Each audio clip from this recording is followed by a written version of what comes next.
Okay, just a minute, okay? I'm trying to. It was okay already earlier, but things changed since I changed my screen. Oops. Uh-huh. There you are. Hmm. Why do you do this? Mm, mhm. Okay. I'll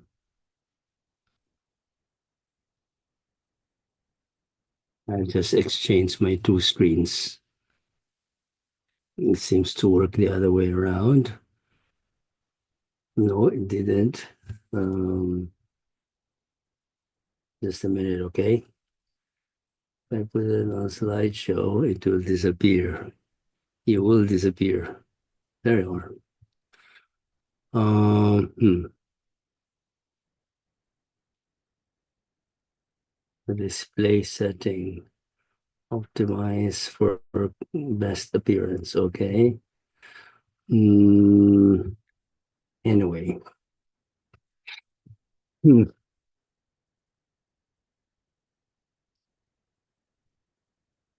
Okay. Oh, there you are. Full screen mode.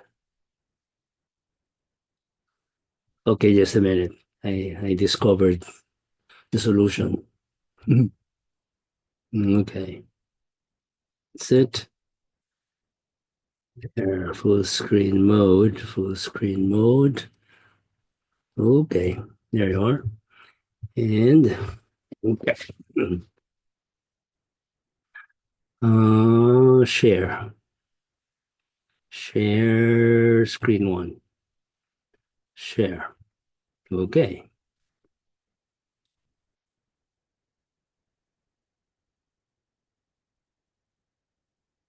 Okay. Mm, okay. Let's begin with a prayer as always. Hail Mary, full of grace, the Lord is with thee. Blessed art thou amongst women, and blessed is the fruit of thy womb, Jesus. Holy Mary, Mother of God, pray for us sinners now and at the hour of our death. Amen. Okay. Good evening, class. Good And evening, Father. uh, sorry for always starting that way because I always forget that little detail of how to maximize my screen without having to put it into slide mode because then it obliterates the other screens. But okay, I hope I remember it next time. um, this is what happens with aging memories, or rather, as you grow older, then the less flexible you are to these things, right? Okay. The topic for today, class number 4, is God's nature and action. First of all, um, that title, nature and action, is more philosophical than you think. Hmm? Because nature, or rather in philosophy, you've always learned that operations follow nature. The action of a being follows its nature. Or another way of saying that is a being acts according to his nature. Now, perhaps something which might be new to you is that nature is the same as essence. Essence understood as what makes a thing the way it is. That's its essence, right? What makes a thing be is its act of being. It is. That's the most fundamental act of any being. Hmm? Now, what makes it the way it is called its essence. Hmm. And what makes it the way it is also can be caused by what is known its finality. It explains the way it is. It doesn't show or define the way it is. That's its essence, but its finality gives the reason why it is that way. huh? And finally, Another cause is what we call, this is a review of the previous or two classes ago, is what we call the material cause, is what composes a thing. A very rough idea of that is the stuff of which a thing is made or something is, the stuff of which it is. It's called its material cause. The way it is, it's called its formal cause or its essence. And then its purpose, which explains the way it is. Something is the way it is because of its purpose. Its finality is what you call the final cause. And what puts all of these things together is called the agent. What has put the thing together, the agent. It's also called the efficient cause of a thing. Now, when we speak of God's nature, we're really thinking of his essence, the way he is, but considering it as a principle, as a reason for his actuation. In which case, instead of talking of God's essence, we talk of his nature. But it's actually the same thing. Hmm? The nature of God is the essence of God, and that's the reason for his actions. So the God we come to know through faith and reason is spiritual, transcendent, omnipotent, eternal, personal, and perfect, for he is truth and love. Quotation from the Catechism of the Catholic Church, and that's going to be the gist of this whole class. Throughout human history, all cultures have given importance to God. Note cultures, meaning to say isolated cavemen, isolated nomads, or an isolated person or a human pair may not goes as far as giving importance to God. They're too busy about survival. They're just too busy becoming aware of themselves or their environment. In other words, that's the world of simple apprehension. Remember the class we took earlier, no? The openness of the mind, of the intellect to the reality that is confronted with. So that's the first operation of the mind. The second operation of the mind would be judgments, composing those concepts that he has formed, etc. But soon after that, after simple apprehension and the first judgments, the intelligent being will have to start looking at the reason for himself, for his existence, and his existence and the world around him, and his relationship with that world. And therefore, he will arrive at the notion of God. Hmm? That there is a supreme being who is the cause of all of this, who is the one providing for all of this, who is given reason for all of this, the designer, etc., etc. Now, is it really possible to deny that? Well, insofar as the will is supreme, it can dictate on the intellect to deny that, deny the evidence of simple apprehension, deny the evidence of the nature around him, to say that, nothing caused this. It just is, which is really one of the most asinine things that anyone can do. But there are asses out there, and so therefore that happens. Hmm? I don't mince words because it really makes me mad when such people even dogmatize and shall we say, talk down on the rest of mankind as if they knew everything. No, I mean, it's an insult to one's intellect when you hear people talk that way. It really makes me want to challenge people. Come on, let's get into a real debate, but let's be intelligent about it, no? And better do your homework because if you come up in front of me in an intelligent discussion, then it better be intelligent because otherwise, it's not going to go anywhere. So as soon as man really opens himself to this, he arrives at the existence of God. And the next step after that, remember, first is simple apprehension, and then some judgments, and then the arrival at the certainty of a cause for all this who is God. And then the fourth movement that he will do is to try to relate with that being.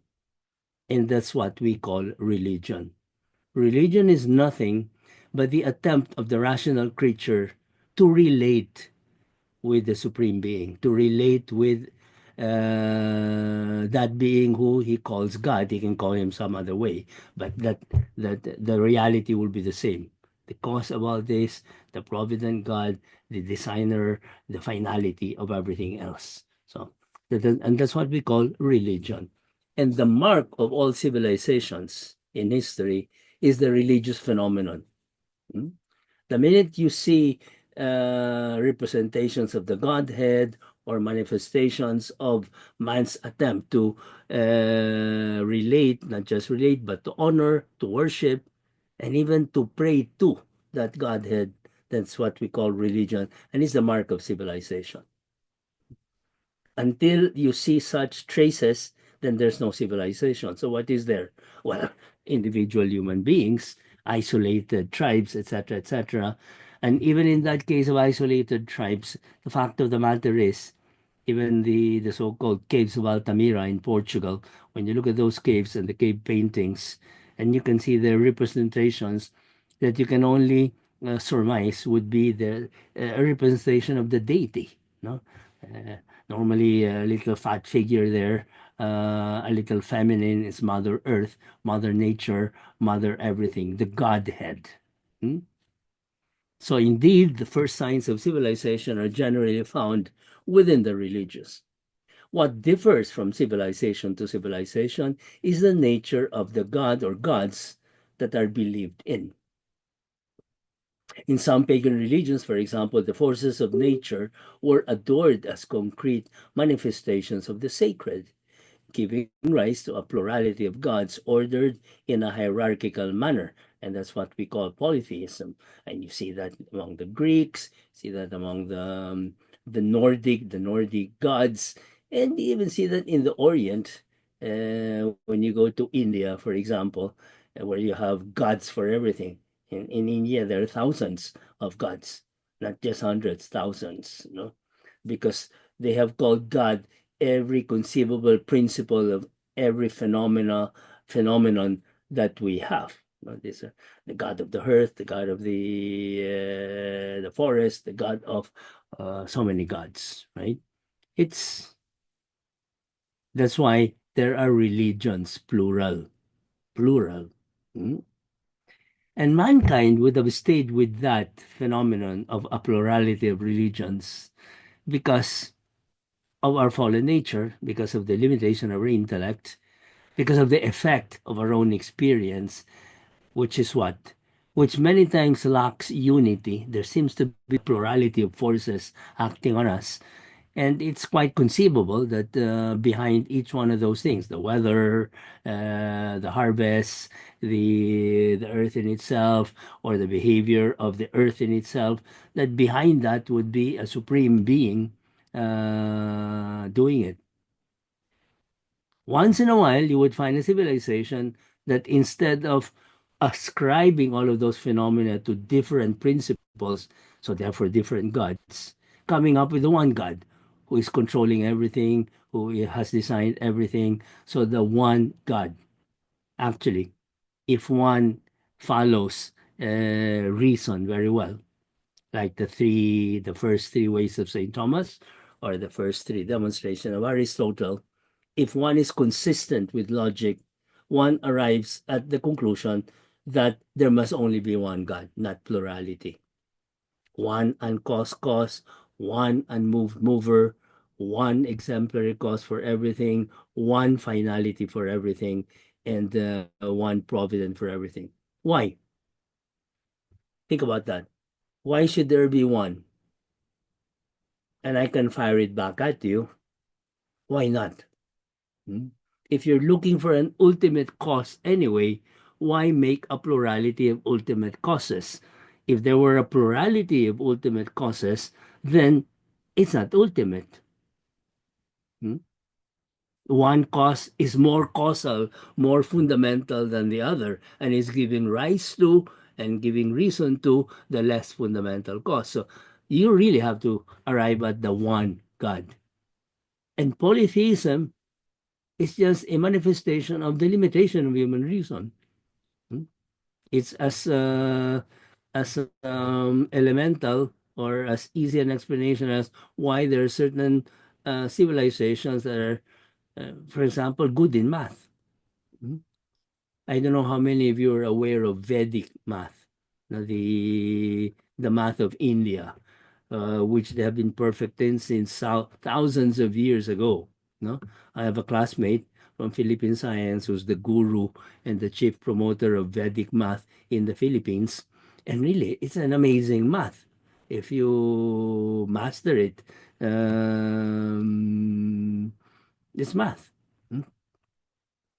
Computational for the most part. No? So it has nothing to do with all these kinds of math that are, you know, behind quantum physics and quantum mechanics and all of those. No, it's not that kind of math, but very, very computational, elementary. But it may be elementary, but very well developed. No, so the Chinese abacus and all of these things is nothing compared to Vedic math. No, I mean, anyway. So let's go to that. So, from a plurality of religions, which is the consequence of man's limited intellect, defective at that because damaged by original sin, one cannot help but arrive at a plurality of beings, some better than others. And that's why you have religions, plural. And that was the kind of environment that there was in the world until God started taking the initiative. So instead of man trying to reach God in a plurality of ideas, of religions, concepts, of constructs, God Himself went down and revealed Himself to man in a revealed religion. So from natural religions to the revealed religion.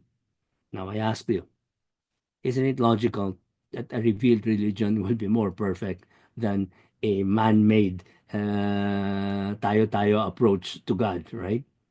Religions are man's attempt to reach God, and revelation is man's, means God's, not attempt, but action to make himself known to man, of course.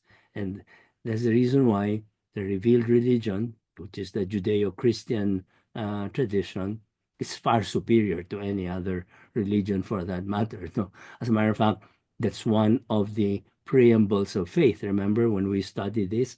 What makes the Catholic faith or the Christian faith or revelation reasonable? Because precisely of its sublimity, meaning to say that it's great.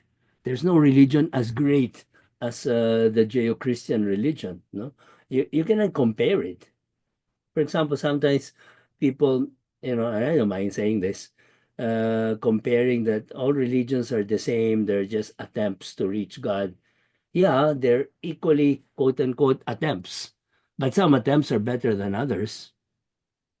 And in the case of the Judeo Christian tradition, it's not anymore an attempt of man to relate with God. As I said, it's vice versa. It's God revealing himself to man. And of course, that's going to be perfect.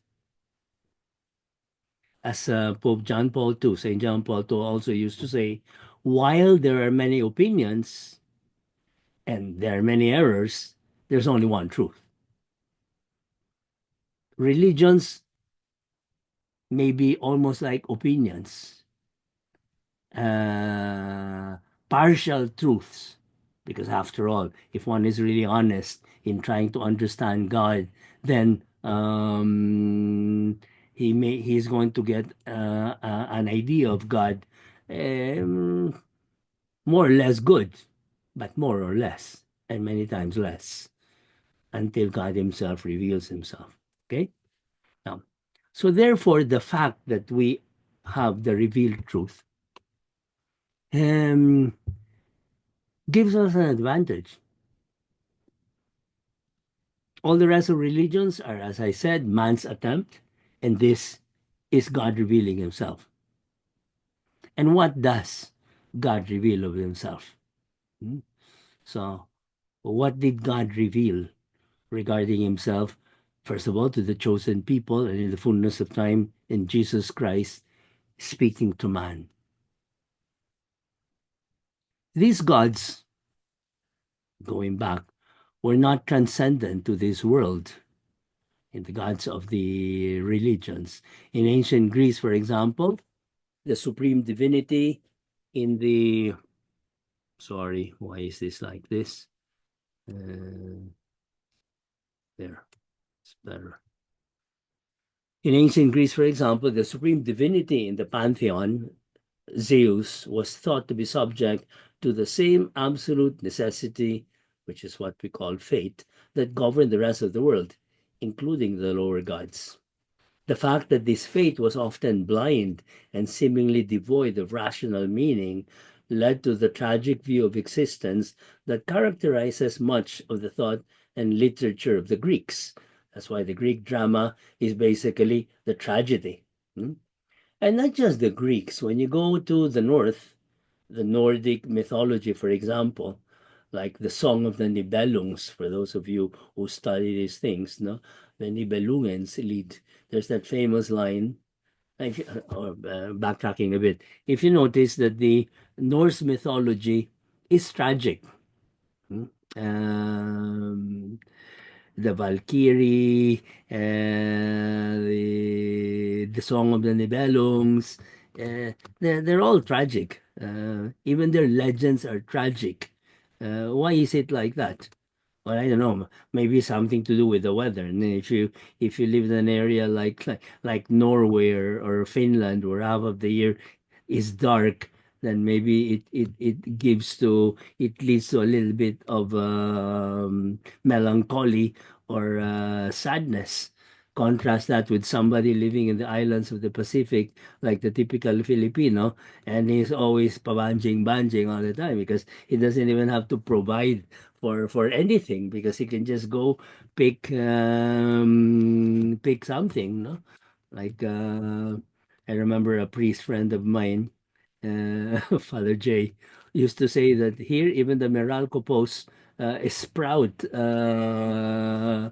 branches once in a while, no? Because it's really true. Unless they have been soaked in creosote, many of those posts that you see around, they can live still because everything lives in the Philippines.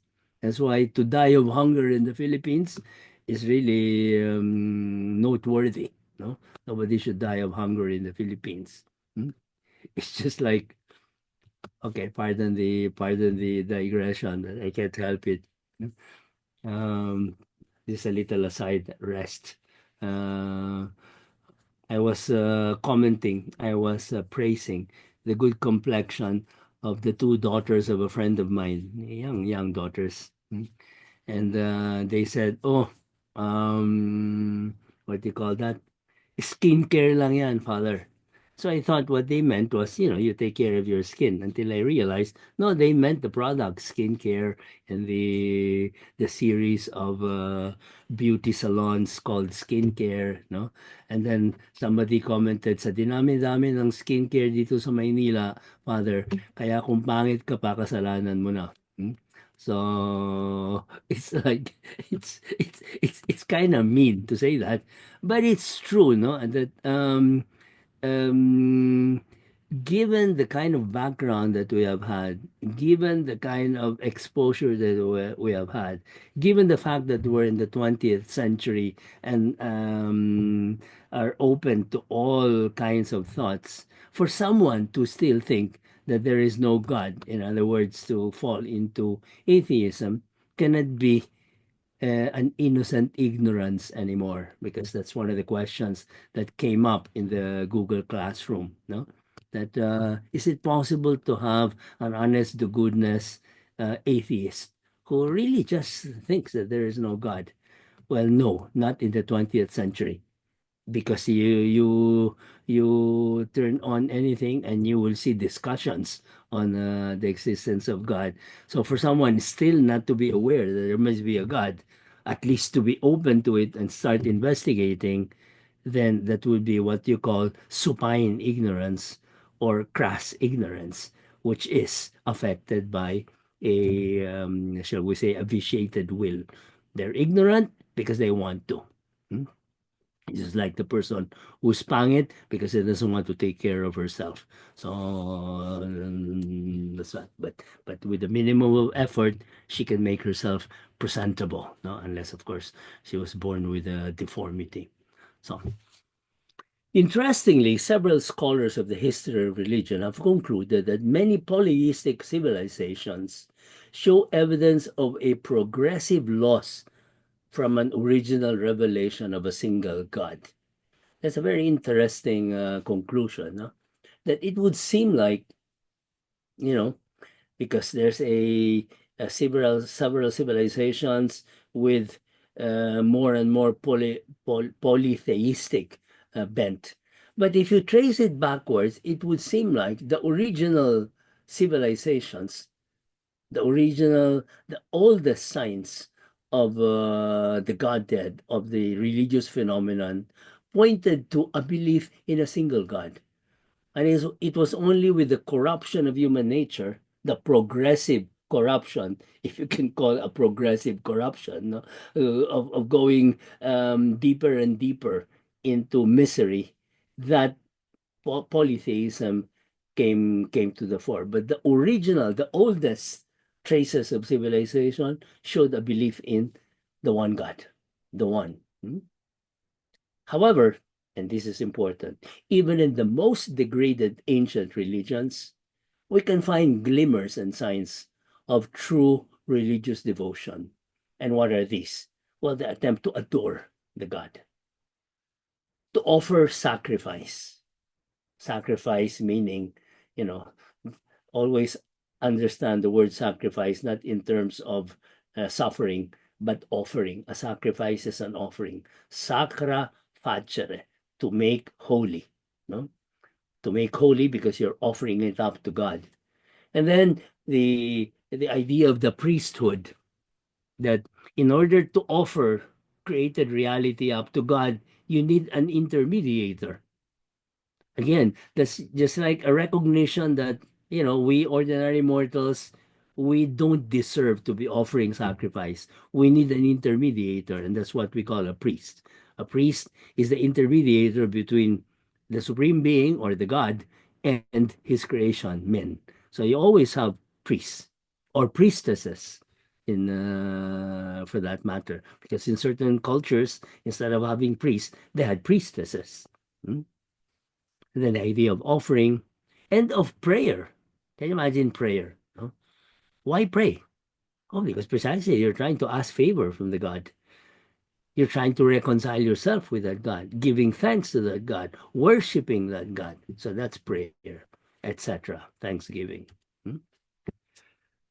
Now, in all of these religions, we have scintilla veritatis, sparks of the truth.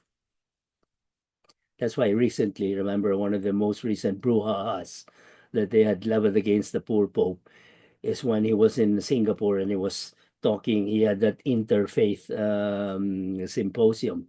So you had the Imam there, you had the Buddhist there, you had all kinds of religions represented. And the Holy Father, in a tone of dialogue, said that all religions lead to God. All religions lead to God. And then expounding in it a little bit more, just a little bit, because he couldn't go really deep into that, was saying that according to him, religions are like different languages that we use to talk with God. Okay? Very nice poetic lines. But if you think about it, it's almost like a tautology. Of course, all religion will lead to God. You know why? Remember what we defined religion, or the way we defined religion? Religion is the rational creature's attempt to relate with the supreme being. Of course. So therefore, all religions are attempts to relate with the supreme being. All religions, therefore, lead to God.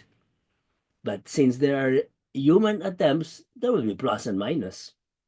Some will be better attempts than others. It's like saying, all cooking are attempts to present something palatable to the taste. Hmm? That's the reason why you cook. Why not kill an animal and just eat it?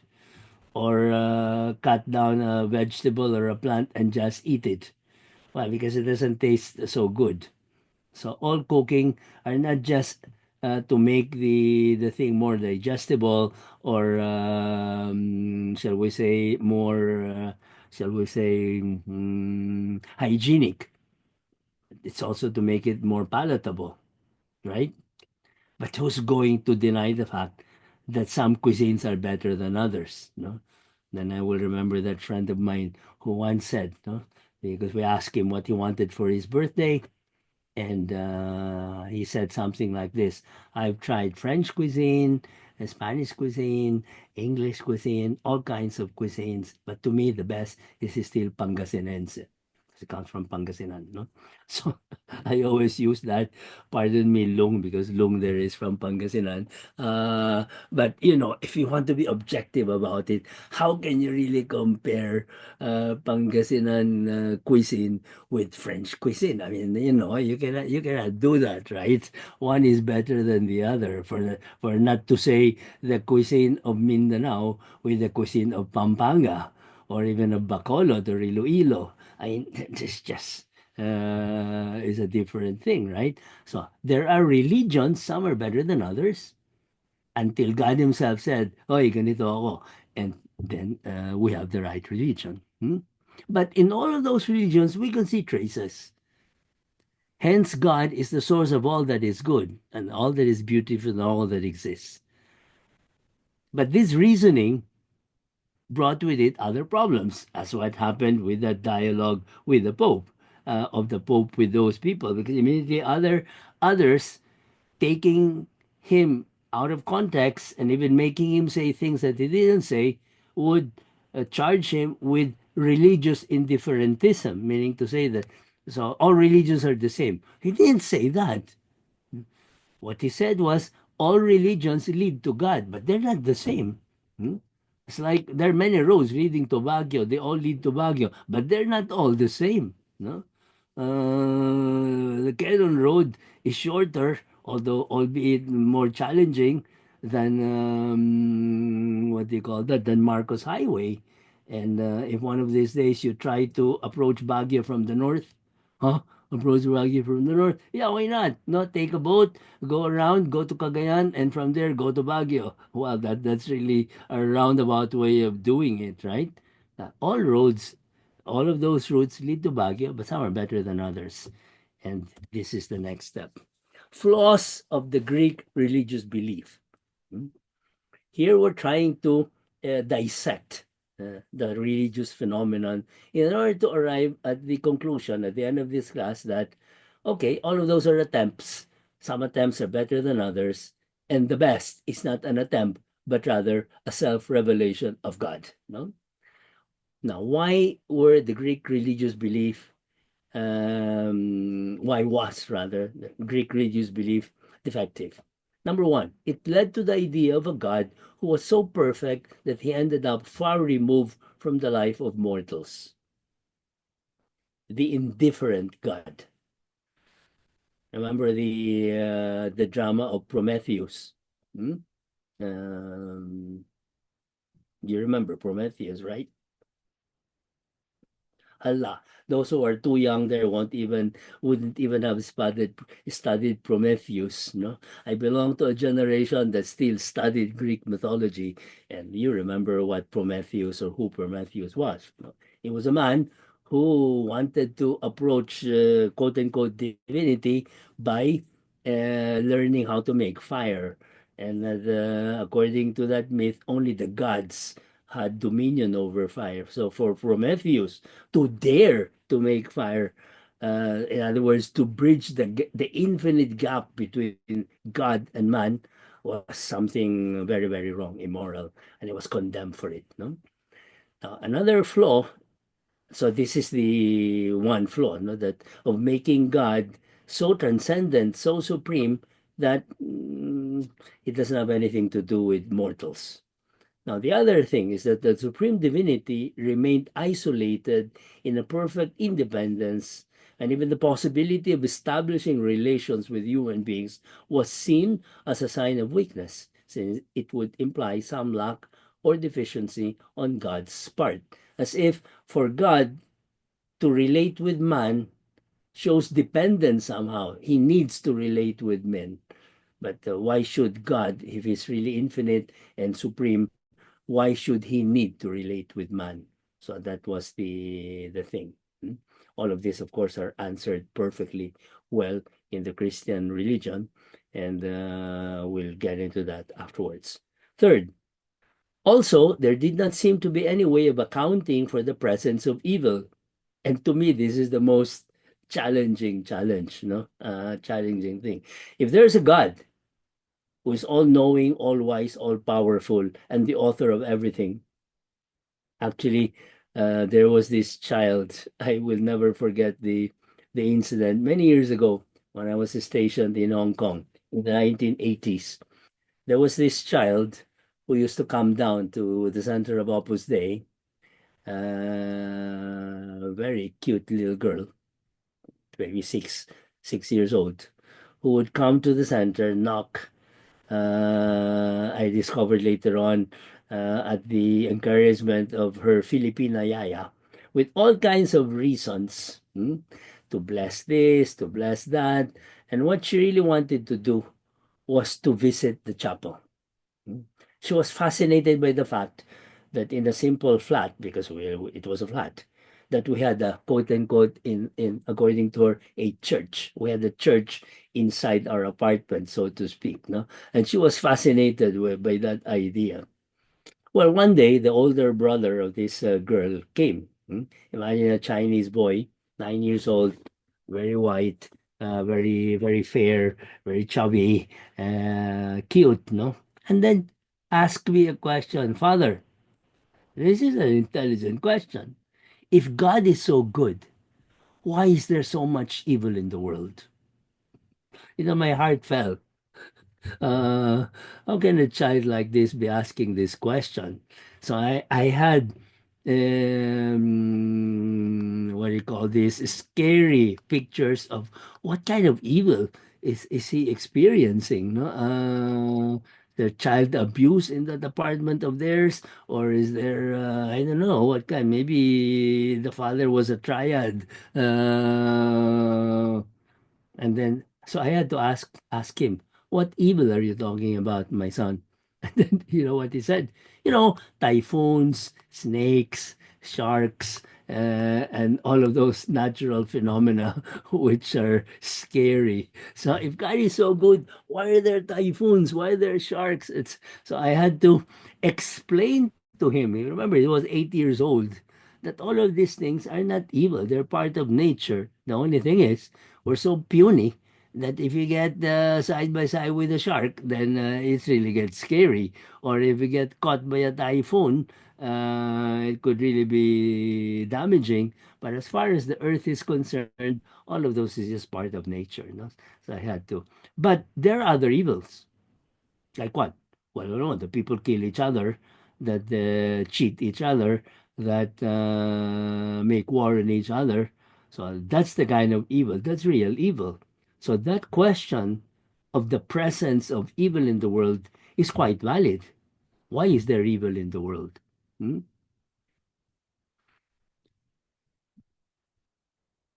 As we can read there did not seem to be any way of accounting for the presence of evil except to say that it somehow flowed necessarily from the divine through the mediation of a series of created beings. In the same way that God is the principle of everything good, that there are evil gods, so to speak, demigods, that are the principle of evil things. I mean, the source of evil things. But if you think about that, that won't stand muster. Because if there's only one source, that's God, then everything must come from Him, including the evil. And that becomes a problem. No? Actually, that problem of evil was not answered until the time of St. Thomas Aquinas. So it took that long. So it is a valid question, mm, that needed the genius of Saint Thomas Aquinas to finally answer in the 12th century. Now here comes the Judeo-Christian revelation. With the Judeo-Christian revelation, this framework changes radically because God is presented in Scripture as the creator of all that exists and of all the forces of nature. Not that Greek philosophers or other philosophers had not intuited this, but not that neatly. Remember the Greek atomists and the empiricists, the first Greek philosophers that had thought that, okay, everything can be explained, everything that exists, that is the material universe, by earth, wind, and fire. And those became like the sources of everything. Earth, not earth, but meaning to say the mineral king, the mineral world, no, periodic table and all that. So and then you have fire, energy, and then wind. Wind. What is wind? Wind is movement. Wind is that's it. Flux. That that there's change in the universe. So there must be a source of that change. No, the principle of change. Or there's energy in the universe, heat. So there must be a source of all that, which is fire. And then they took fire as a god, and they took water also. Everything is moist. Everything that's alive has water in it, and there are vast sources of water, the oceans, etc. That must be another source of. But you look at all these things, and you see there, man, as early as that, trying to explain his environment, trying to explain the world around him, not with, I don't know, self explaining principles, which is what this highfalutin gentlemen of the physical sciences or the purely materialists say now, no, that everything just existed. Yeah, but where did it come from? No, it just existed. Come on, that doesn't make sense. No, that doesn't make sense. There must be an explanation behind that. And the Greeks, at least, tried to do it that way, although they arrived at several sources of the reality around them. Can you imagine even the reality of change, that there seems to be change, that there's a principle of change, the God of change, no? Changeness, in the same way that you have a moistness, you have a heat or energyness, then you have a stability or hardness, which is the earth and all the mineral world, etc. So all of these things were attempts of man to explain his universe. But at least, as I said, the Greeks were looking for an explanation outside of themselves or outside of the material world itself, something transcendent that brings it about. Well, there are some physical scientists nowadays, or really materialists, who won't even concede to that and would just say, basta, things are just like that. No? I was just looking at the video, a Christmas video of Andrea Bocelli and his family. If you get a chance to watch it, highly recommend it, because I didn't know that Andrea Bocelli was so religious. No, because he said that, because he said something like this. No, either you arrive at the concept of God, or you go to the concept, to the notion of chance, that it just happened that way, which is what chance is. And to posit it just happened that way is begging the question. Huh? It's like saying basta. That is not an explanation. Hmm? Okay. Um, so God is presented in Scripture as the creator of all that exists and of all the forces of nature. God's existence precedes absolutely the existence of the world, which is radically dependent on Him. Hence, God is totally transcendent, the transcendent God. Hmm? The distance between God and the world is infinite, of course. So far, all of those things can be seen in Greek. Uh, Greek quote unquote theodicy, not theology, but theodicy, thinking of God. God exists through himself and had no necessity to create. Now that's interesting. God exists in himself. If God exists in himself, then there's no necessity in him whatsoever. He need not do anything. He's perfect, he's self-possessed, he has all his perfections. He doesn't need anything or anyone. He doesn't need to do anything except himself. He's happy in himself, he's self-sufficient. That's what that means. Of course, the very next question that will arise is then why did they create? And we will answer that too. Hmm? Rather, the created world exists through a free act of God, and all that is created did not have to be. Huh? Remember, this is one of the most elegant of the five ways of Saint Thomas, the presence of necessary and contingent beings. No? Beings that exist necessarily, and those things which may or may not exist. Do you remember that demonstration? That in this world you observe that there are certain things which are necessary meaning they cannot be otherwise, no?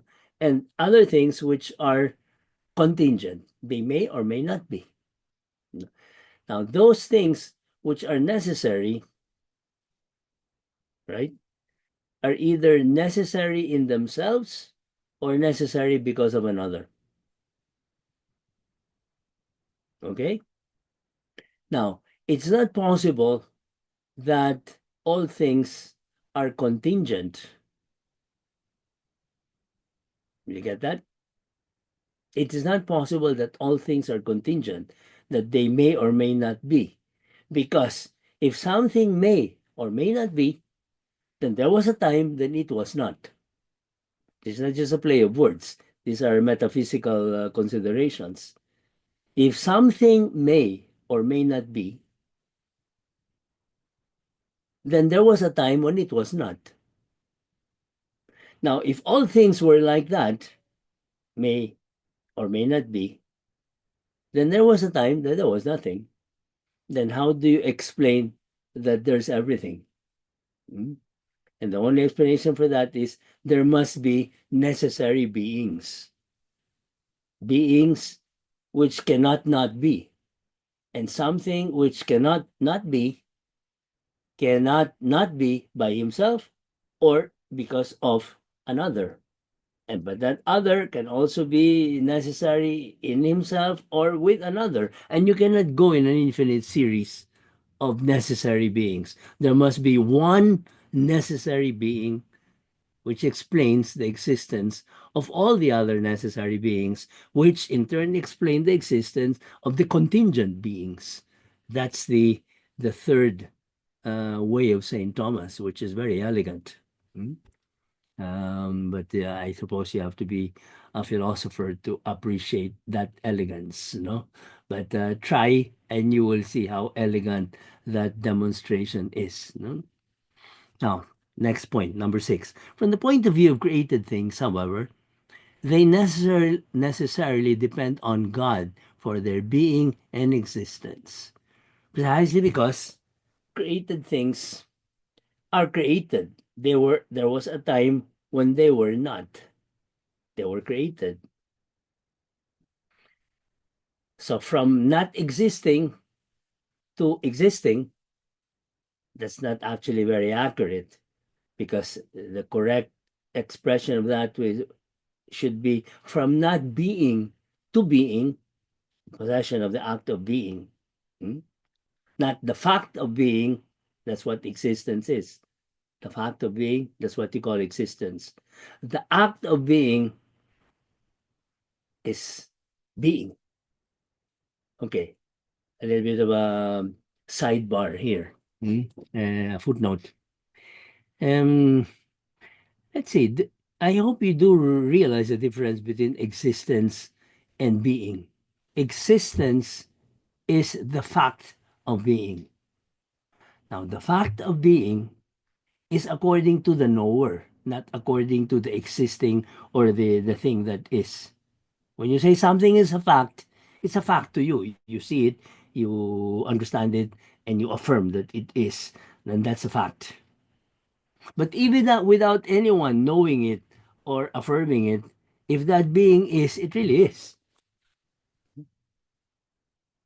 There are planets out there and stars out there that we haven't yet discovered.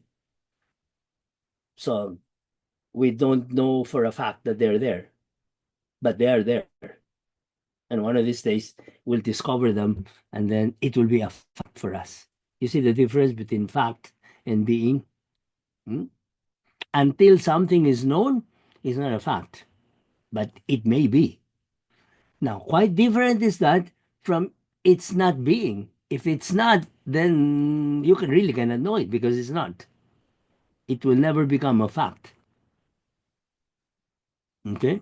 Of course, the mentality denies all that because, as we saw in the very first class of nominalism, being is not in a thing itself. That's why they don't even speak of being, they speak of facts.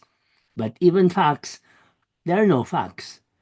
They're only the representation in your mind of reality, which may not even be there, which you just made up with your own mind.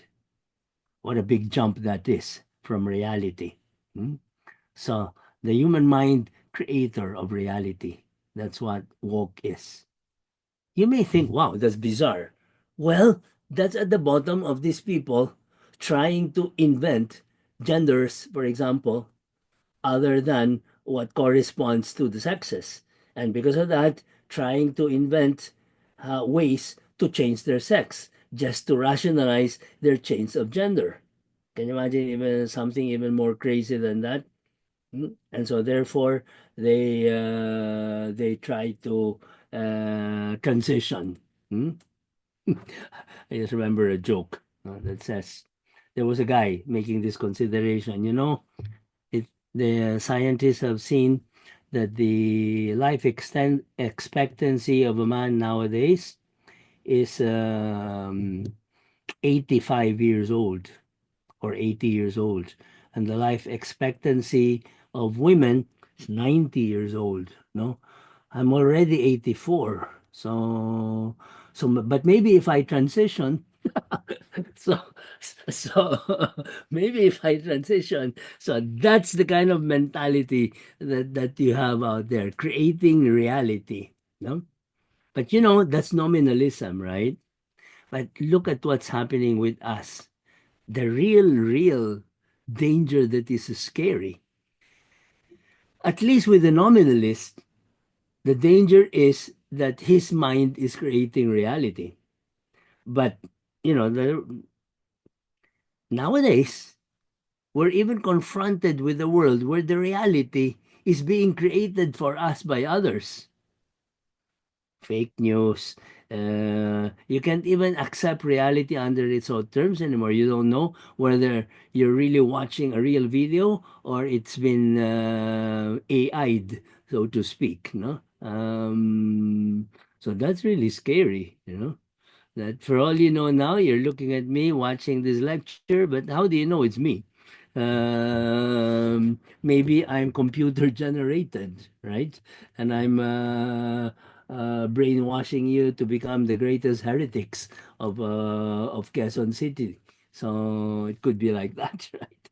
But anyway, so next point, number 7. Since God does not need to create and the world does not flow from him with necessity, it means that all that exists is desired by God and results from a free decision of his will. Right? God is self sufficient. He need not do anything out of necessity. So whatever God does, he does because he wants to, which is equivalent to saying, even in normal usage, because he loves to. He wills to, right? So this world need not exist. If it exists, it's because God wanted it to. Not only that, he wanted it to exist that way. God loved the whole universe into existence. And since God cannot change, it cannot happen that he unloves and annihilates. God is not in the habit of annihilating. Hmm? That's the reason for the Big Bang. Uh, Nowadays, scientists even give a scientific explanation to the creative process that scientists have observed. I have told you this before, and for those of you in the physical sciences, you will be familiar with this concept or with this consideration that the summation of mass plus the summation of energy in the whole universe is a constant. So everything that is, the totality of everything that is, has remained a constant. So therefore, the universe, the totality of the universe, is not something that has been growing in time. Hmm? Everything that is the material universe, that is. When I say material, I don't just mean physical, because energy is also material. It's part of the material universe. Light is part of the material universe. It's not physical in the sense of touchable and things like that, but it's still part of the material of the physical world. Well, anyway, the totality of the physical world is a constant, which means, therefore, if that is a constant, then from the very first moment of its existence, the totality has been the same. What has been happening is transformation from one form of mass to another, from one form of energy to another, or even transformation of mass to energy by the famous E equals mc squared. But the totality has been a constant. That's point number one. I mean, one datum of the physical scientist. Another datum that the material universe is expanding.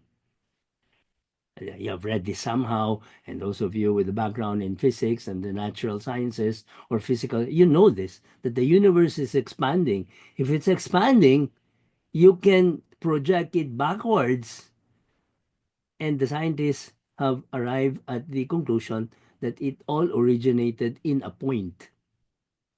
So the moment of creation was from a point. Can you imagine the density of that point?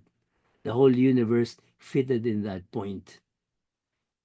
But hey, that which seems so mind boggling to the physicist, but he accepts it. Why? Because calculations and observations, what do you call this, um, support that hypothesis. So it's not anymore a hypothesis, it's a theory. The theory of the Big Bang, the Big Bang theory, the theory of the expansion of the universe, etc., etc. Now, the scientist who assents to that will have to arrive at the conclusion that it originated in a point of such tremendous density. But hey, doesn't that support the revelation of creation? Since God created everything in an instant from nothing, nothing, just God, boom, everything. From nothing to everything. That's what creation is. And it's just been evolving, transforming, developing, unfolding since then. But it was a moment, one moment of time, the beginning of time. As a matter of fact, in philosophy, time is defined as that, is the measure of the before and after. In other words, the measure of change. That's why in God, there is no time because God doesn't change. Before the appearance of the material universe of creation, there was no time. It's just the infinity of God, right? Okay. Now, since everything exists because of the will of God, we even say that everything or God loved everything into existence, then we have to make the next affirmation that everything that exists is good. And that was the problem of that poor Chinese kid. Hmm? If God is so good, how come there are evil things in the world? And the answer to that, of course, is no, they're not evil. They just seem evil. seem evil to you. Hmm? That for the poor fish about to be eaten by the shark is evil, of course. Or even for you, if you happen to be in his habitat, he's about to attack you or has attacked you already and gotten off with one leg and is now going to come for the other one, he is evil. But actually, he's not. He's just fulfilling his role. It was your fault being in his habitat. No? I mean, somebody once said, sharks are not ferocious or anything. They're just curious creatures. It just so happened that the way they investigate is by taking a bite. So don't get too close to be investigated, because if you did, then you will get it. No, so that's the point there. Hmm? So everything created is good and is the fruit of God's love. Now that's arriving at God's nature and actions. Or how do we arrive at God's nature and action? Hmm? Number one, God's power is infinite. This is a conclusion of metaphysics. Why? Because only infinite power is capable of creating, no? Bringing being out of nothing, that's what creation is, ex nihilo, from nothing to something, from nothing to something, even the list of things. Imagine the coming about of a bacterium, no? A bacterium is so it's almost nothing, right? But from nothing to make a bacterium is an infinite jump. Infinite, because nothing is nothing, and then you have a little something. No matter how little that something is, it's still infinite. By the way, why is it infinite? Hmm? Try to think about that. Why is it infinite? From nothing to a little something is infinite.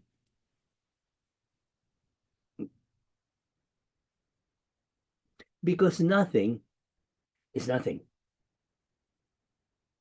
Finite, remember, is a measure. Can you measure? Let's think about this in terms of distance. The distance between a little something and nothing. Paano mong susukatin yun, no? Imagine you have a tape measure.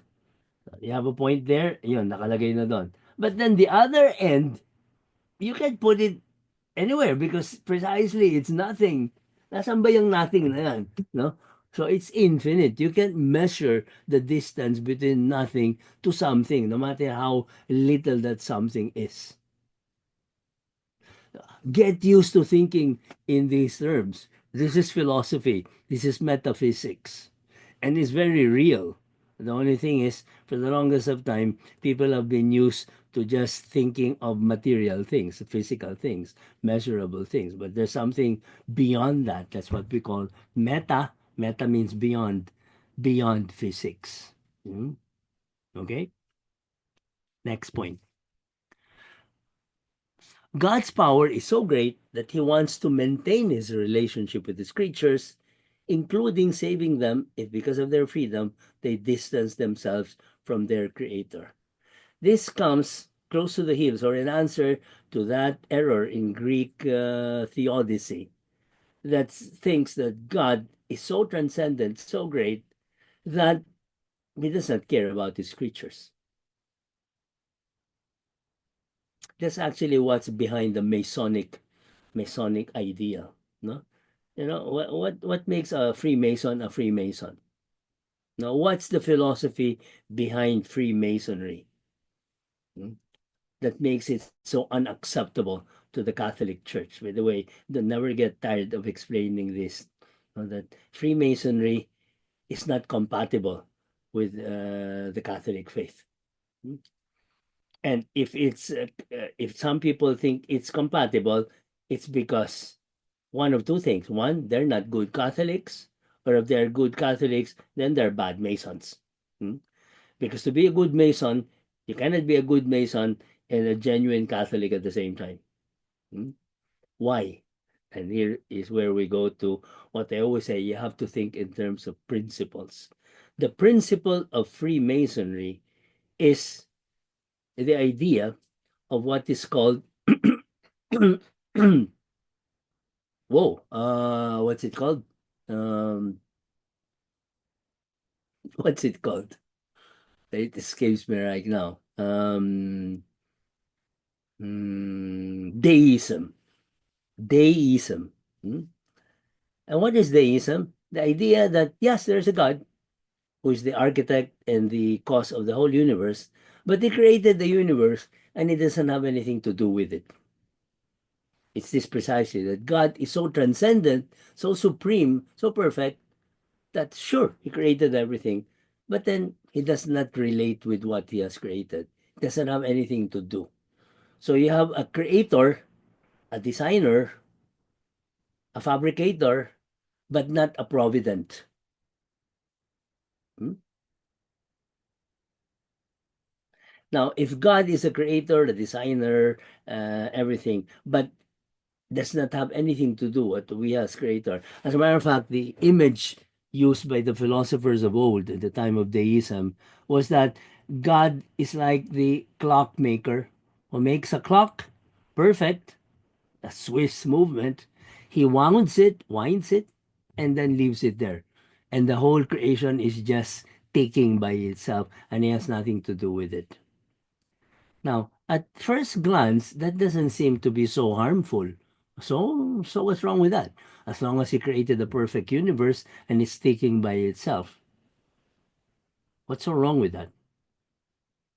Because it means that the notion of right and wrong hmm, does not depend on God. It depends on us. Since God has nothing to do with us, then this world is up to us to do with as best as we can. That's why the ideals of Freemasonry, no, to establish a brotherhood of men, to establish a better world order, the four, shall we say, rules or questions regarding what is right, what is truth, what is beautiful, and all of those ideas. But note the commonality. They're all man-made. They're all quo ad nos according to us. So therefore, morality will become a matter of consensus. What we agree on is good for us. That's what's good. So the idea of deism, which is the idea of Freemasonry, is to establish a world which is good according to our according to our thinking, as if God didn't exist, as if God were not to exist. Why? Because for one thing, He's beyond us and we can't really know Him. And for the other thing, because He really has nothing to do with us. He has left us to our own devices. So let's as might as well try to establish a world the way we see fit. Of course, be honest enough to see it the way it really is, etc. But all of that is lip service because without God as a point of reference, then everything will be relative. In the name of brotherhood, entire segments of humanity are warring against the other segments of humanity. In the name of welfare and the well-being of nations, they're aborting 67 million babies a year. In the name of affirming a feminine dignity and the right of a woman to her own body, they're also aborting so many babies because they're a threat to the integrity of that particular feminine body, etc., etc. So where's that all of that coming from? Well, because precisely without God, man left to his own devices, especially after original sin, can come up with the most aberrant aberrations, so to speak. No, this is what happens here. Therefore, in the context of Christian revelation, one sees that the origin of evil is not to be found in matter, as some of the ancient philosophers and religions thought, but rather in the mistaken use of freedom on the part of angels and mankind. The fall of the first man and woman became as narrated in the book of Genesis, chapter 3. A question, by the way, which unless God would have revealed to us, we wouldn't have a clue. No? So that question of that Chinese kid is very real. For somebody who doesn't have revelation to explain this, it will really be a, a puzzlement why there is evil in the world. Even if one were to arrive at the notion, no, that actually God created the creator created the world perfectly, and it's only the free beings who can act freely contrary to that creation and thereby cause havoc on it. That's a theory. And it would have been a big thing indeed, leap for someone to have thought that. Nobody did. But if somebody were to have thought that, he will still have to face a problem of, well, okay, that's a possibility, but did it happen? Did the free beings actually choose to do the wrong thing? And that became the origin of evil in the world. So we go back still to the same problem. Where does all of this evil come from? Okay, somebody may arrive. Only the free beings can do that. Why? Because the non-free beings, the planets, the stars, the plants, and the animals, since they're not free, they will just act according to their nature, and that nature was made by God, and that's good. That's the reason why planets and stars and plants and animals, they never do anything wrong. They always act according to their nature. Only free beings can act contrary to nature. Okay? And that's the origin of evil. That free beings acted contrary to nature. Now, of course, philosophically, one can think that, but did it really happen? And it's revelation that tells us, yes, it did. Hmm? That some of the angels rebelled, and that's what we call devils, and our first parents beguiled, what do you call this, inveigled by the devil, did the same thing. And that was the origin of evil in the world, or evil in the universe. Okay? Now, number two, because all of that was number one, God is a personal being who acts with freedom. So, so God is a person, which begs the question, what is a person? And and here is where a background in philosophy comes in, because a person is defined as a rational substance, which begs the question, what is a substance? A substance is what is by itself and does not depend on another. So all existing beings are substances because they are in themselves, in the sense that they don't depend on another. What do you mean they don't depend? They came from another. Yeah, they came, but right now in this moment, they're not depending on anyone. They're existing by themselves. Even if you look at this, if you look at this ball pen, for example, is that a substance? Is the ball pen a substance? Well, insofar as it is, then that's a substance. Hmm? Of course, the next one, is it a simple substance? No, it's composite. It's composed of parts. It's composed of substance and accidents, etc., etc. It's a composite being, like all of us are also composite beings. Now, a substance with a rational nature, meaning to say, therefore, is spiritual, or rather, of a rational nature, is what we call a person. That's why angels are persons, You and I are persons. God is a person. Because they are substances, God is a substance, and He is rational, intelligent, can think, can know. That's what rational means. Are animal substances? Yes, they're there. They're existing but are they persons? No, because they're not rational. They're animals. No? Okay? Now, God is a personal being. Now, is that a conclusion of philosophy or of theodicy? Theodicy is the philosophy of God. No? Uh, is that a conclusion of theodicy? Can you think, can you arrive at the conclusion that God is a person with philosophy alone, without revelation?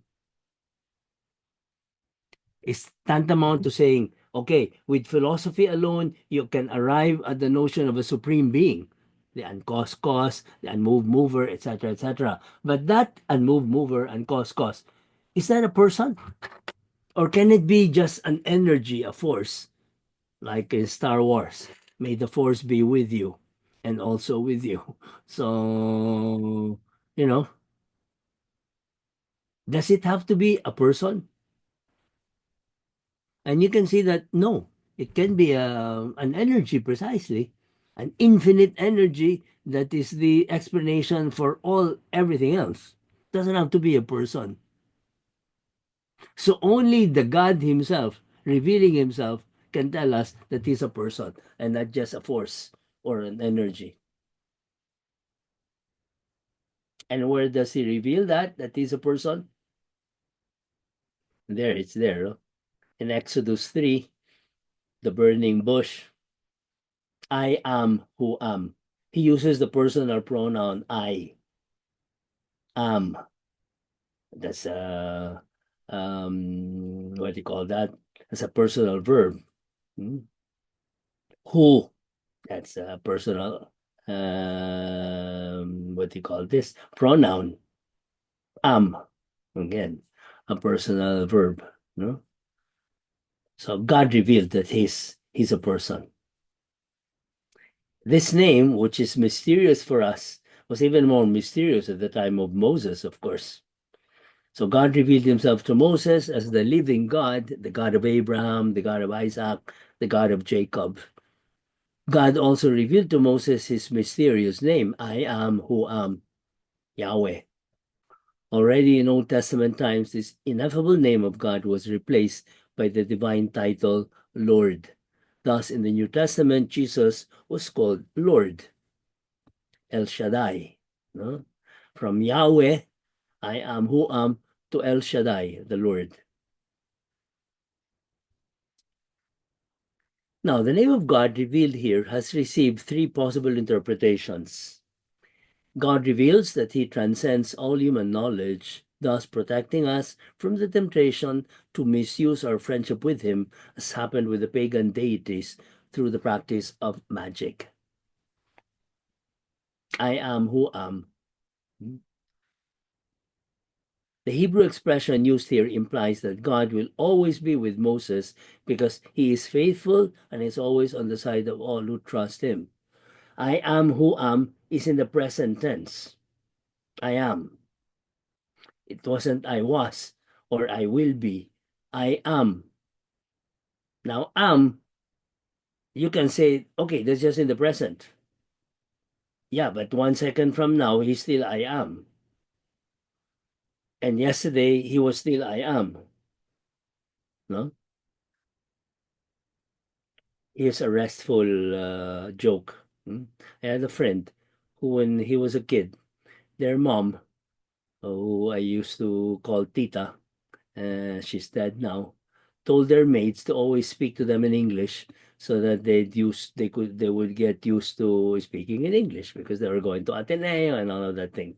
Anyway, and so there was one famous episode when they were walking somewhere, maybe to a store in the corner, and my poor friend was complaining because it's so hot. No, where are we going? We're going there. Hmm? So they walk a little, and they ask, "Are we already there?" "No, we're here. We're still here." And so they walk some more. "So are we already there?" "No, we're still here." I thought we were we were here 10 minutes ago, and now we're still here. Uh, okay, we're here, but we're going there. So finally, they got to the place. "So are we already there?" And then the maid said, "Yes, we're already there." But, and where is there? It's here. And so therefore, he was absolutely confused about what is there and what is here. So that's what happens with the verb of being. No, the act of being for us is temporal. No, I was, I am, I will be. But for God is the all-present am. No, and that's the reason why that affirmation of Moses or of God to Moses when he asked, "Who will I say sent me?" Because he said that, no? Because he said, "Go to Pharaoh, go to the children of Israel, prepare them to flee out of Egypt." And what happens if they ask me who sent me? And then the bush said, "Tell them that he who is sent you. He who is." No. A lot is revealed in that affirmation of God. I am who am. And let's try to analyze this. I wish I had a board, but I didn't. I forgot to make a slide like that. When use the verb of being, and what is the verb of being again? Is, right? When you use the word is, subject, and then you put the verb of being, which many times people just say a linking verb. No, it's not just a linking verb. It links the predicate to the subject, but it's not just a linking verb, it's a verb of being. The verb of being affirms that the subject is the predicate. I am a man. You see? There's a linking verb, there's a so called middle term, the verb of being. Now, when we use the verb of being, you look at this. Always the predicate limits the verb of being to describe the subject. I, okay, you're affirming I, it's me. I, and then you say am, verb of being, but then it has to follow, to be followed by an essence. I am a man. It limits my being. I cannot just say I am. It has to be followed by something. Of course, you can say I am in the sense that you are, but you are not in an infinite way, in an undefined way. You are a certain way, and that's your essence. Or you see a horse there, that, okay, you're affirming that there's a that, there's something there, a substance, is, okay, that it is, and then you limit the act of being a horse. Hmm? It's not an elephant, it's not a dinosaur, it's a horse. Okay? But when God says I, okay, is affirming is I. Ah, by the way, in I, what is he affirming? That he's a person, because I is a personal pronoun. I, a person, am, okay, the verb of being, but then the essence is who am. I am. It's almost saying I is are, no? Or it's an affirmation that his act of being is not limited by an essence. Or another way of putting it is that his essence is infinite. So the act of being is not limited by an essence, but is unlimited. Is That's what we mean by infinite. Remember that finite, finis in Latin means end. Hmm? The same as limit. The limit is the limit. So unlimited is without limit. Infinite is without boundary. So his act of being is boundless. That's what that means. No? Of course, Moses did not, I don't know how much he understood of that thing. And definitely the Israelites did not, because this is very philosophical. By the way, this thing that we're saying, doing, that we're affirming. Not until St. Thomas Aquinas explained this did Christianity understand this. That's already the 12th century. So from the time of Abraham, the constitution of the chosen people, passing through Moses, passing through David, all the way to Jesus Christ, people didn't understand this. It was Christ who started explaining it better. And even then, people didn't quite get it until the time of St. Thomas. And this is what I'm explaining to you right now. So if you get this point, then you know a lot more than David or all those philosophers of the first centuries, even of St. Augustine, most probably. Okay? So in revealing his name, God made known the riches contained in the ineffable mystery of his being. He alone is from everlasting to everlasting. Now it is he who made heaven and earth. Again, he said so. Where did he say that? Where? Genesis 1. In the beginning, God created heaven and the earth. The earth was without form and void, and darkness was upon the face of the deep, and the Spirit of God was moving over the waters. Those are the first lines of Genesis. Hmm? Now, I like to belabor this point a bit. When he said, in the beginning, God created the heavens and the earth, that should really be expressed the other way around. God created the heavens and the earth, and that was the beginning. Before he created the heavens and the earth, there was just God in his eternity, timeless. And then he created. And from that moment on, the clock started ticking. Why? Because time is the measure of change. And that thing that he created, that universe that he created, including the angels, started changing, hmm, developing, unfolding. And that's what we call time. Okay? So it's not as if God was in time, and in the beginning of that time, He created the other way around. God is in eternity. I can't even say was, but is. Hmm?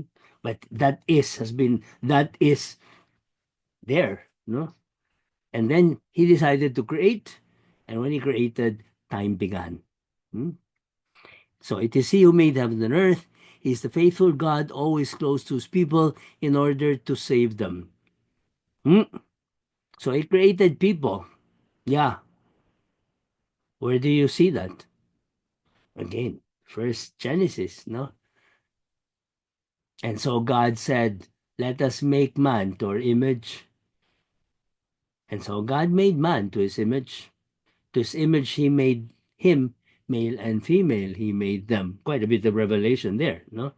That God, I mean, man was made in the image of God. Not image in terms of body, because God doesn't have an appearance, but in his nature. We were made in the nature of God. And what's the nature of God? He's a spiritual. We said that already.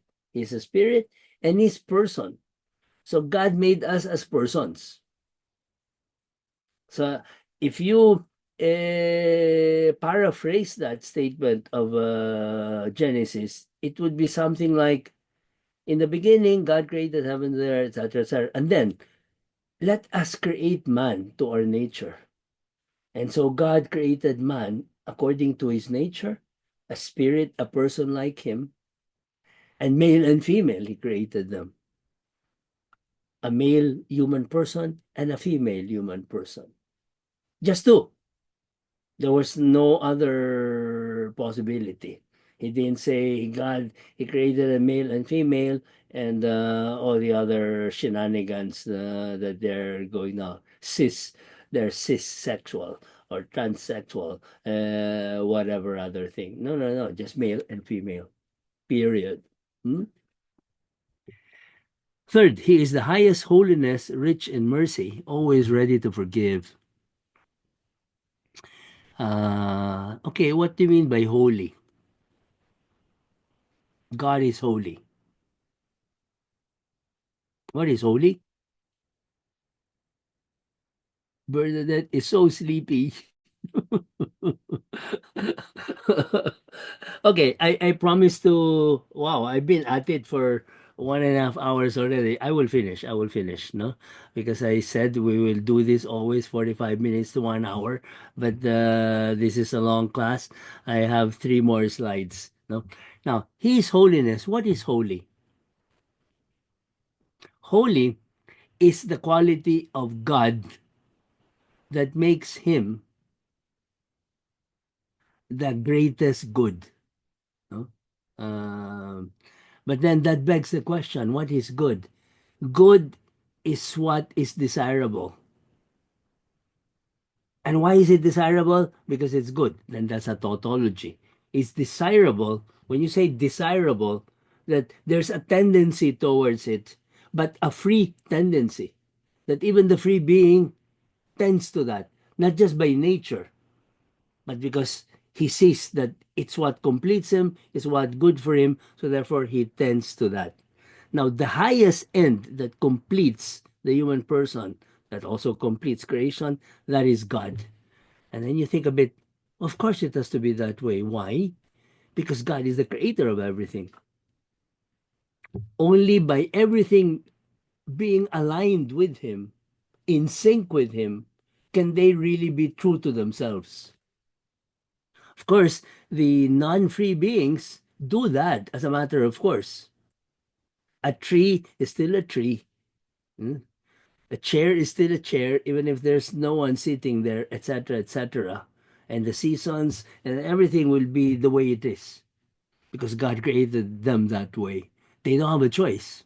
And in that sense, they're beautiful.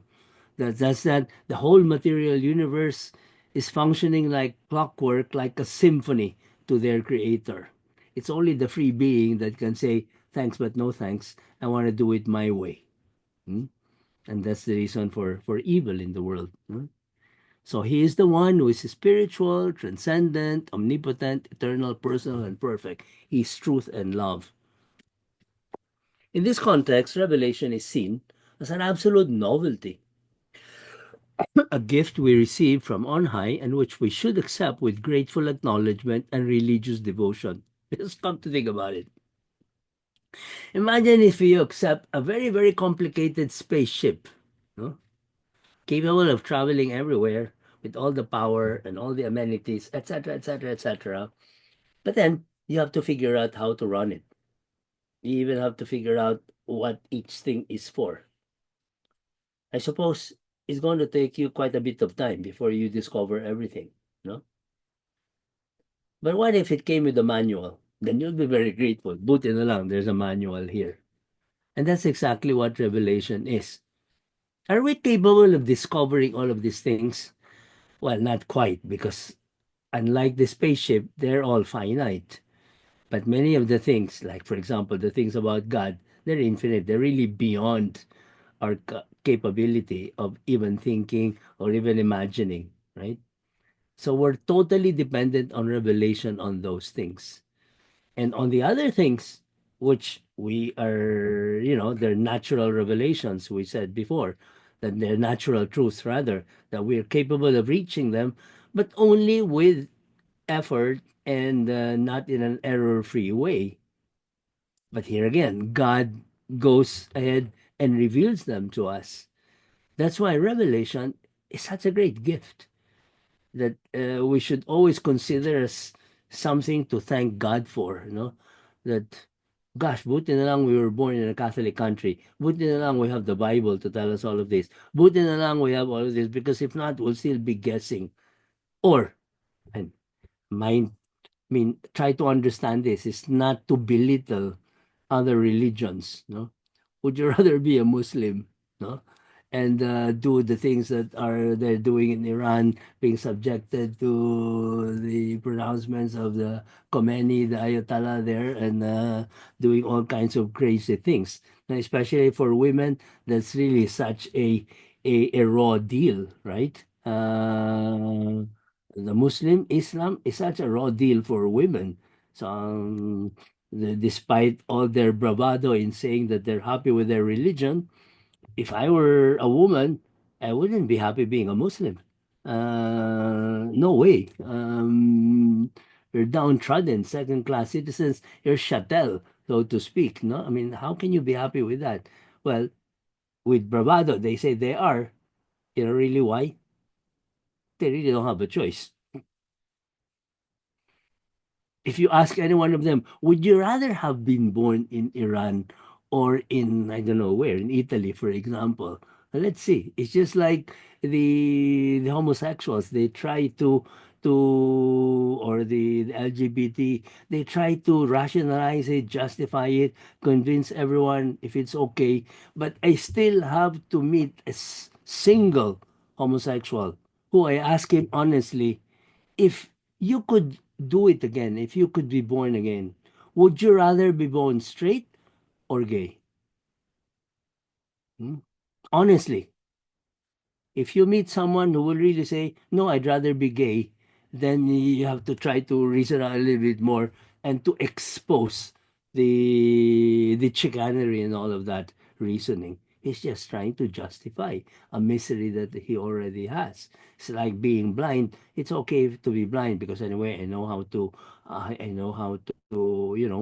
to. I was about to say to lip read. No, you don't, because if you're blind, you can't lip read, but you can feel everything, and I can judge distances like that. Like that character, that Marvel character, no, who is so sensitive, he feels everything. It's as if he's seeing. It's like a bat. Well, okay, but what if you could see? Would you rather be like that or that you can see? And you see, maybe he will say, I don't really know because I've never seen before. Ah, maybe that's a problem. But what if you had seen before and you became blind? And then you learned all the talents to function in your blindness. But then if you were given a chance, what if you could see again? Would you rather be blind with all those talents that you have developed or just simply seeing with the 20/20 vision? And you'll see. Hmm?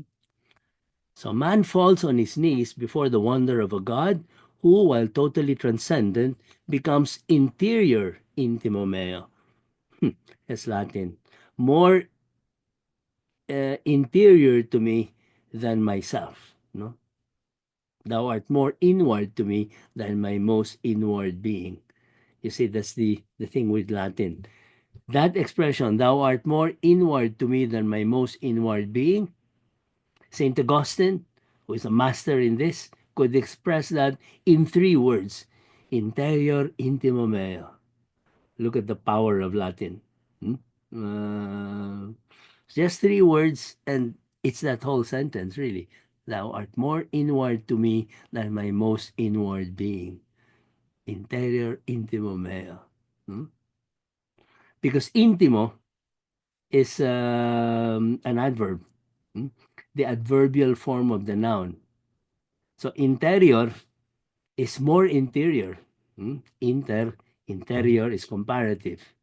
So more interior than my inward motion, my inward thought. No? So thou art more inward to me than my most inward being. Okay, finally, the last point. The creator of heaven and earth, the one God who is the source of all being, the sole creator or logos, the idea. This creative reason loves man personally, or better still, loves him passionately and wants to be loved in turn. This creative reason, who at the same time loves, therefore gives life to a history of love, a love that shows itself rich in inexhaustible fidelity and mercy. It is a love that forgives beyond all limits. That's why at a given moment, Saint Benedict XVI entitled his first encyclical, what? Deus Caritas Est. God is love. No, God is love. Uh, the subsistent love. Hmm? And that's God. Because of that love, He creates. Because of that love, He keeps what He has created in being. Because of that love, He even provides for His creation. So that even when that creation malfunctions, freely, he still provides for it and he saves it. There's nothing that we can do that make God love us, that can make God love us less. There's nothing that we can do that can make God change his mind from having made us and brought us to existence. He will always love us. Mm. That consideration is at the very core of the Christian faith. No? And isn't that great? Having a faith that way, having a religious system like that. I mean, anybody who thinks that it's better to be Islam or Buddhist or whatever other thing doesn't know what he's talking about. Hmm? Okay, before you all fall asleep, I will say that this is the end unless you have questions. Hmm? Hi, If Father. There are here, I will questions in stop the the. share and we'll go back to from Pia Reyes. If everything created is good and is the fruit of God's love, could we then say that what? Where is that? Hmm, let me just remove that thing and let's go to chat. There's the chat. There.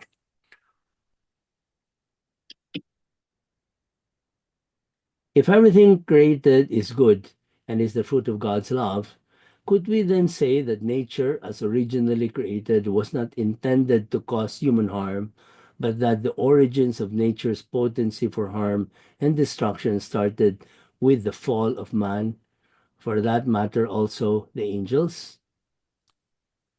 And the answer to that is absolutely yes. No? God created a perfect world.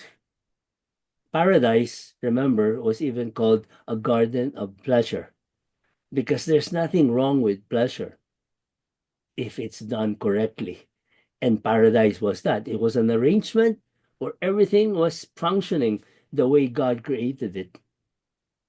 So that creation could not possibly cause man any harm.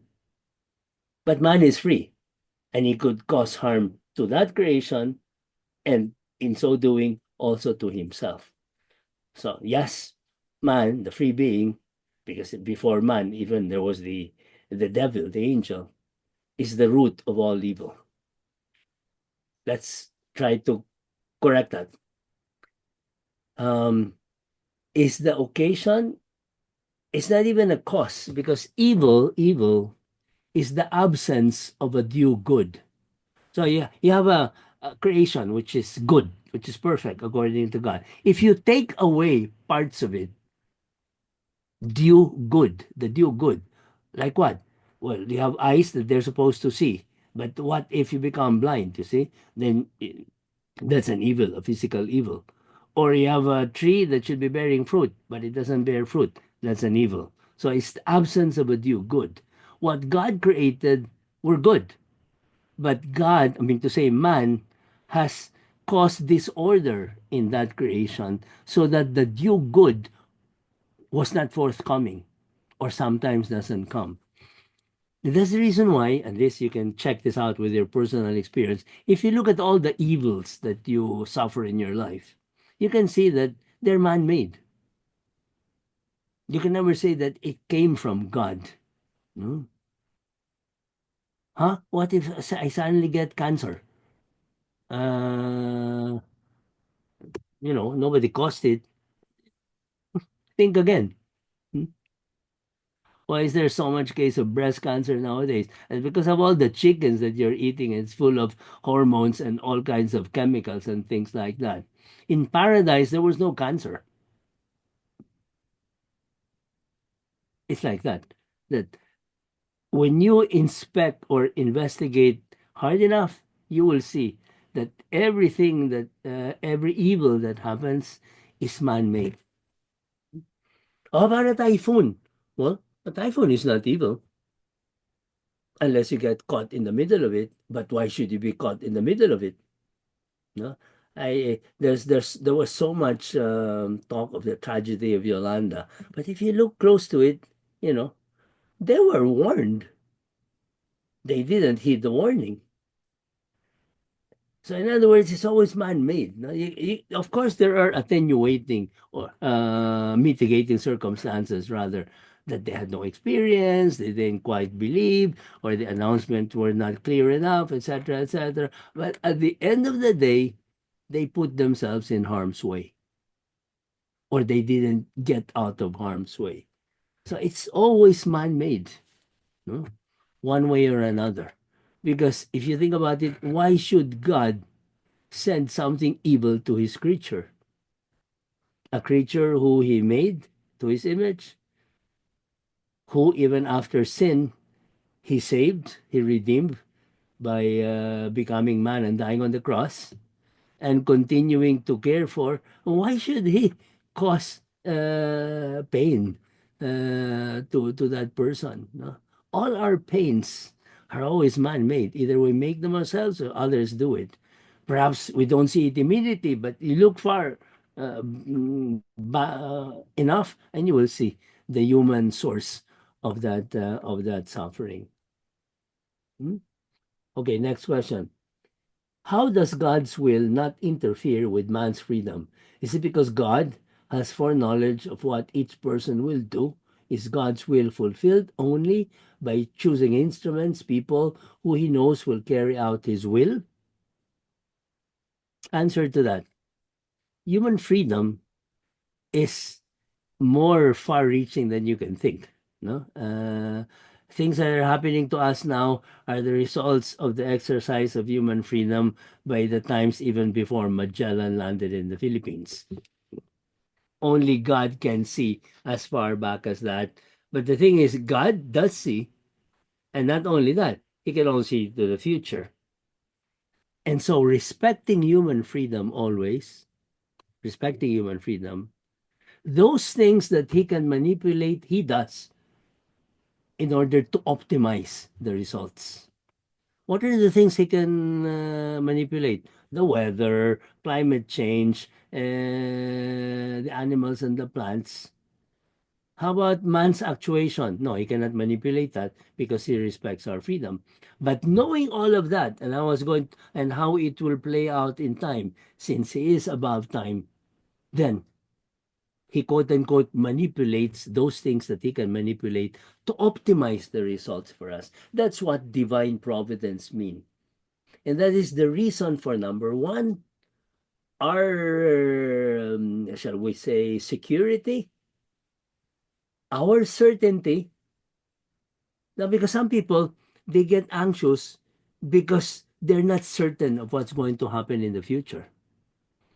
I tell you, you have to accept that no one can be certain about what's going to happen in the future because it's in the future. We work on probabilities.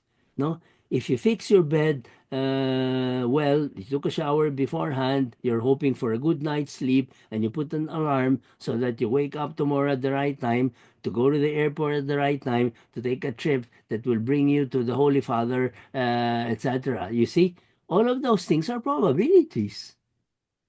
Can anything miscarry? Oh, definitely, but normally they don't, and you just function through life with that kind of security, that kind of quote unquote certainty. But if something is really uncertain for you, then you suffer.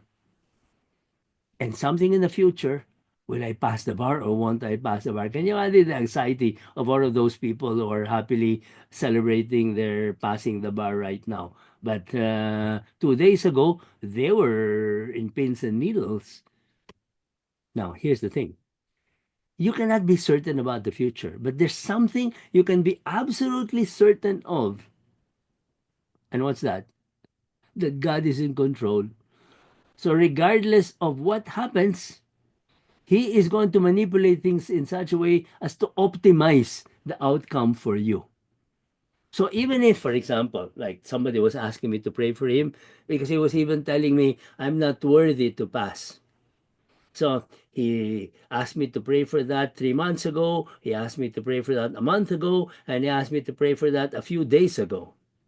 Always with the same thing. I know I'm not worthy, but please. I wonder why he kept on saying that he was not worthy because maybe he really goofed.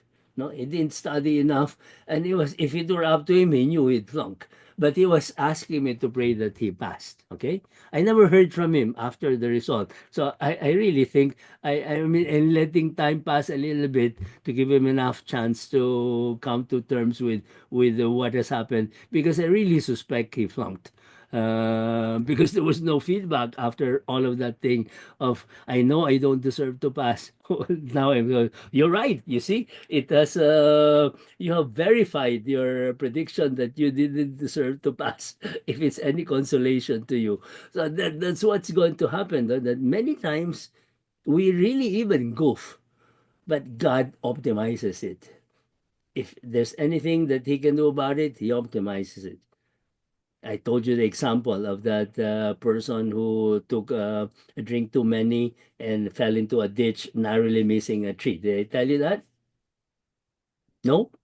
That imagine if one day your husband is careless and drinks too much, and when your trip home, he falls asleep on the wheel and you fall into a ditch, narrowly missing a mango tree, which he didn't even see because it was dark. And then you thank your lucky stars that you missed it. But can you imagine? For you to have missed that tree means that that tree should be there and not 1 meter to either side, which would have been in the trajectory of your car. But for that to happen, it means that 50 years ago, when the bird dropped that seed there, it was dropped there. That's what God did. He optimized it. But imagine this, a month from now, another thing happens like that, and another gentleman, and this time he really hits the tree. So what happened? Couldn't he apply the same reasoning that maybe God should have moved that tree 1 meter to the right so that I missed it? Yeah, but if he did, then you would have been the one to have hit it. And maybe remember, you were there with your husband, with your children, while that guy was all alone. He was a frat man. And so, in God's economy of salvation, he was more disposable or dispensable than your husband and you and your children were. So, that's what happens. Many times people complain about the turn of events in their lives and they don't know the full story. And poor God, He's managing the whole story all the time. That's what divine providence does. And and that's the certainty that we have. We're certain that He's doing that. So even if we do try to think of what's the best thing, we pray for the best outcome. We apply the means and we work hard. But we don't worry about the results. That's up to God. And whatever it is going to be for my good. That's the kind of certainty we have. And that keeps you young and it enables you to sleep. And it's not consuelo de bobo, it's the truth. No? Not to take that is to cause yourself undue stress. No? And that's how people lose sleep. Hmm? Last question. How does the Christian concept of a God who is both infinitely transcendent and intimately personal, oh, this is good, influence the way believers understand their relationship with the divine, special in contrast to the impersonal or hierarchical nature of divinity in polytheistic traditions? This is nice, no? Because precisely a transcendent God who is so transcendental should normally not have anything to do with us.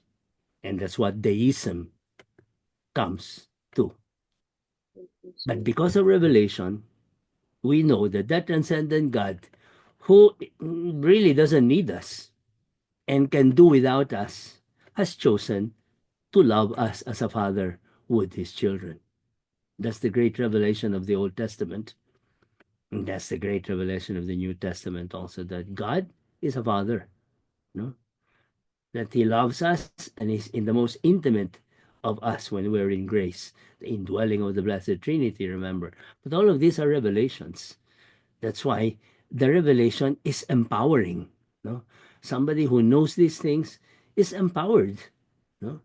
And poor people who don't know these things, and they really are victims of circumstances. And can you imagine if you don't know these things? You're there, a creature in all this big universe, so much power. You know, the primitive man was really pitiful. No, he constantly had to do things, sacrifice, even sacrifice his fellow human beings to appease the forces because he felt so helpless with the typhoons and the lightnings and the dry spells and the lack of harvest. So that's what he is without the revelation of a God who is loving, who is a father, and who is provident. Okay? So that's our lesson. And the next class is going to be about the Blessed Trinity. And if you think this was nice, the Blessed Trinity is still nicer. it's that really is, shall we say, empowering. No? The understanding of the Blessed Trinity empowers you, and you go to the very core of what your religion is. Hmm? That's what makes a Christian a Christian. No? Very different from just okay, a God fearing, a monotheistic religion, God. Yeah, but three divine persons. That really takes the cake. Hmm? Okay, so let's pray. Hail Mary, full of grace, the Lord is with thee. Blessed art thou amongst women, and blessed is the fruit of thy womb, Jesus. Holy Mary, Mother of God, pray for us Pray for sinners us now and sinners at the now hour and of at the hour of our our death. death. Amen. Say, Holy Mary, our hope, handmaid of the Lord, Pray pray for for us. us. Okay, so are we going to take a picture or whatever? You have taken your picture already, right? Yeah. We can take a picture for like just a group photo, but not for attendance purposes, because that's individual. Okay, let's take a picture now. Mm-hmm. One, two, three, smile. Okay, one more. One, two, three, smile. All right. Okay, good night. Father. Night, God, Thank you. Mother. God bless you. Bless you, Thank you, Father. Father. Thank you, Father. Thank you, classmate.